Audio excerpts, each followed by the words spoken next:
All right, we're headed to Brazos Bend State Park. I got two things with me. Have my mask, there's still mandates in place, and I also have our reservation. We made this reservation about a week ago. There was plenty of spots then. We are going on a weekend. It fills up fast.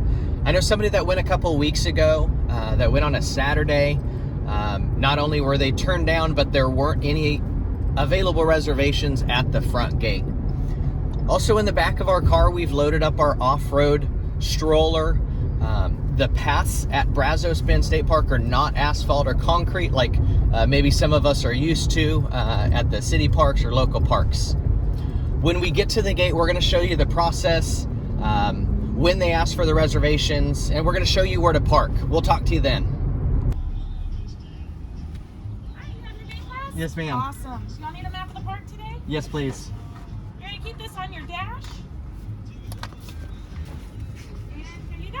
Thank you so much. Thank you.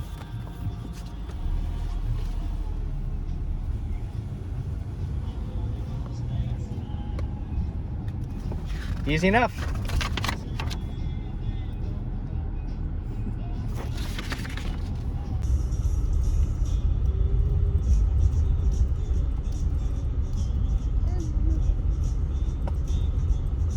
This is the Hell Lake parking lot. This would probably be the best place to park if you wanted to walk the trail and see the Red Buckeyes.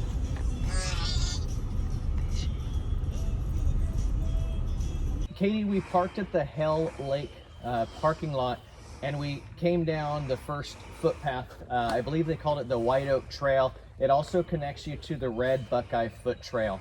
About how long should you expect if we start at the Red Buckeye Trailhead? About how long should the whole loop take? Well, when I was talking about being almost 2 miles, that's starting back at the parking lot. So I think to loop around back to here is probably about 1.3 miles or something like that. Okay. But we end up over there, so we've got we walk down this path again a little bit. Okay, and you said on the walk here to the trailhead that there's going to be a couple other things blooming during the Red Buckeyes.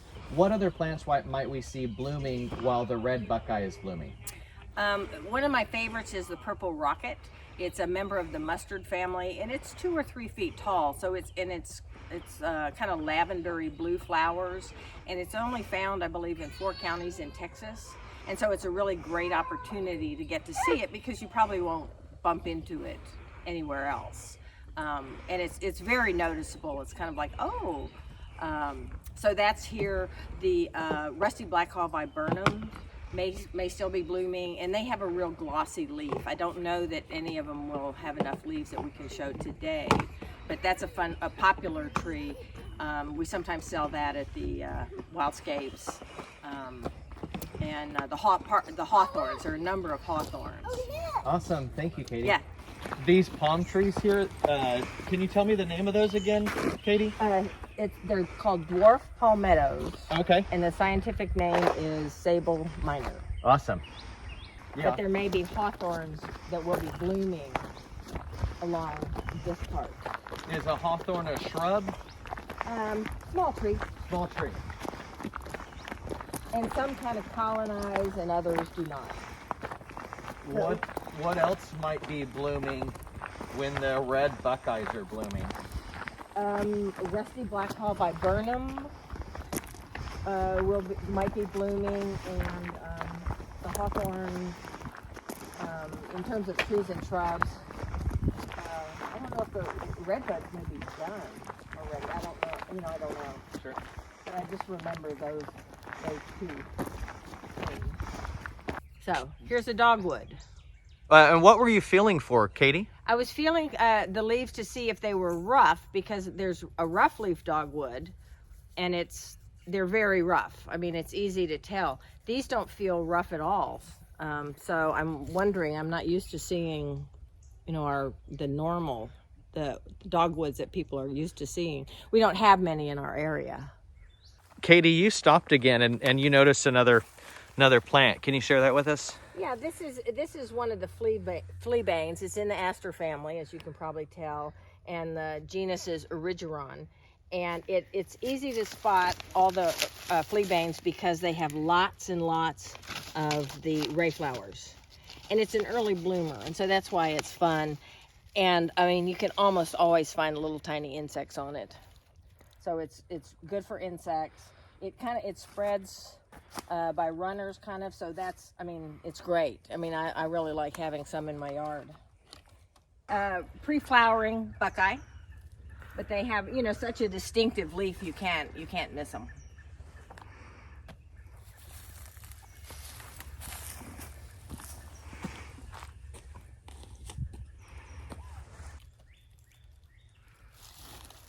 Yeah, see, because when you look underneath here, there you can see the red coat.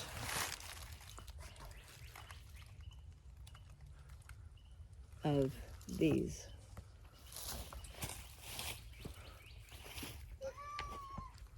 Katie, one of the things that we wanted to share today is just plant identification.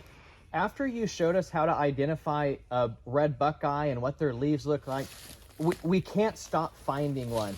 Now, this is interesting. This red buckeye is a little bit thicker and taller than the rest of them we've found. Is this just because of the age? Yeah, over the years, like as with a tree, they get bigger and taller with time. Awesome. Thanks for sharing that, Katie. And that one, that broke off somehow, but you can tell, you know, it probably would go up that high if it hadn't broken off now and could get taller. Awesome. Thanks for sharing that. Sure. Something that they've probably come down, because they don't fall off like that, right? Because this looks like a cut. Or is that how they might?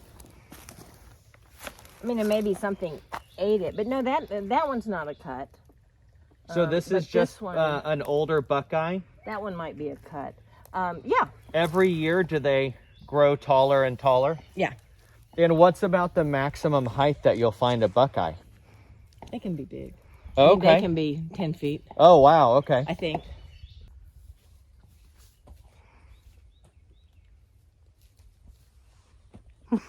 I found one. This one's like 15 feet tall. What'd you find? I found a buckeye that's starting to get its buds. This is the first one I've noticed.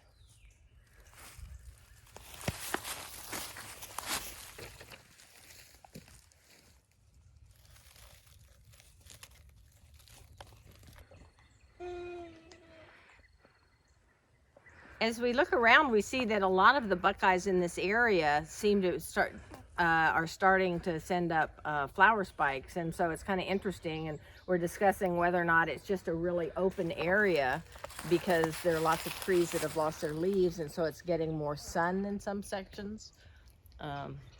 That's kind of our current supposition of what might be going on in this area, because we had not seen buds like that before. Had not noticed them. This, I believe, is meadow rue. There's quite a bit of it around here, but this is the first time I've seen a stem with buds coming up, flower head. And here we have a nice little pea, which I'm not exactly sure what it is at this point. And there's violet. There's some more coralberry. So there's quite a little bit of variety, you know, in just small sections. What is this tall plant here, Katie? This is the remnant. This is from last year's frostweed. This is, the seed head. And then you can see it starting to come up again. One of the easiest ways to identify frostweed is it has a winged stem. And you can just see that there are little flaps on 3 or 4 sides of the stem. I notice it has a broad leaf. It reminds me of a Rudbeckia, but it looks like the difference is the main stem grows up out of the ground a little bit more than the Rudbeckia does. No, because this is going to be, well, I don't know. I mean, I guess maybe. I haven't thought of it in those terms. Sure. This is a great plant, and I love it, except if you plant it, it is very difficult to remove. It's in the aster family. It's great. It's good for insects, but it sends down a really strong root system. And so it's one of those that it takes effort to remove it. And I've let little seedlings grow, and then it just works. But it is a good plant. Turkey cap.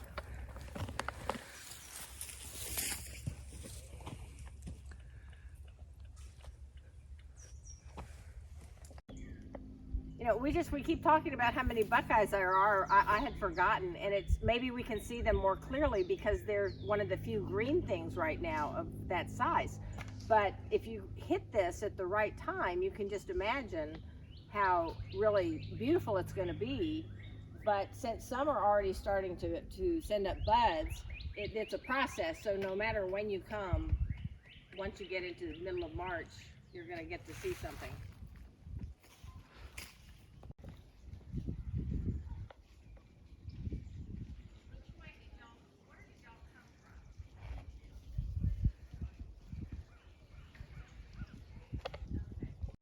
This is one of my favorite plants. I don't see it sending up a rosette yet even, but this is elephant foot. And it again is in the aster family like the frostweed. And it has small little white to lavender to pink flowers. And the insects really like it. I photographed a number of different insects on it. And it's a shade plant. So I'm always recommending elephant foot to people for their, for a shady area. And it reseeds easily, so you only need a couple, and then in a couple years, you'll have more. It's a bromeliad.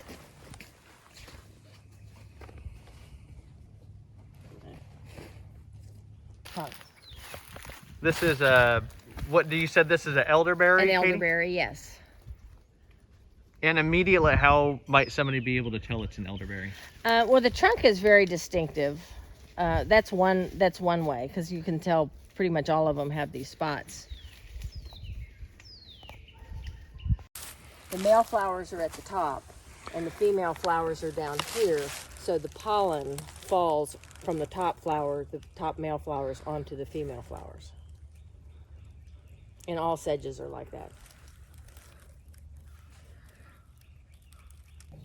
Is that a vine you have, Katie? Yes, it is. I'm checking it out. Let's see. Ow. It's got vines. It looks a lot like a snail seed vine, but no, it's a smilax. But I'm not sure which species.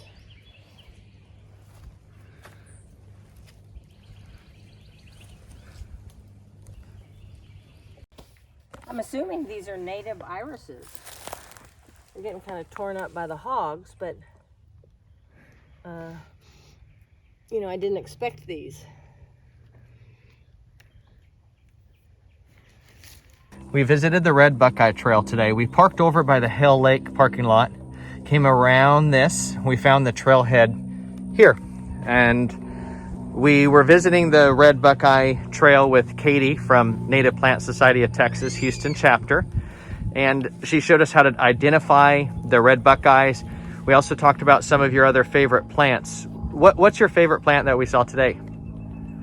Oh, one of my friends, Jane Ryerson, always says it's one of my 500 favorite plants. So, I'm looking forward to seeing the buckeyes in bloom, and I'm looking forward to seeing the purple rocket, which we didn't see any, I think they hadn't even started coming up yet. But we saw some irises that are coming up. We saw a rigeron, which was blooming, the fleabane, so it's always fun to see that. So it's really hard to say because favorites are favorites for all sorts of different reasons. Awesome. Well, thanks for showing us around, Katie. It was my pleasure. It's great to be out. We just left Brazos Bend State Park. We had an opportunity to visit with Katie, MD. Her passion is plant conservation. She talked about one of her passion projects that she loves, making sure she has an opportunity to rescue or talk to private landowners that have native plants on those properties that may begin being developed. While at the Brazos Bend State Park, we had an opportunity to see the red buckeyes. Katie shared with us how they bloom, when they bloom in the middle of March, and what other plants you might see.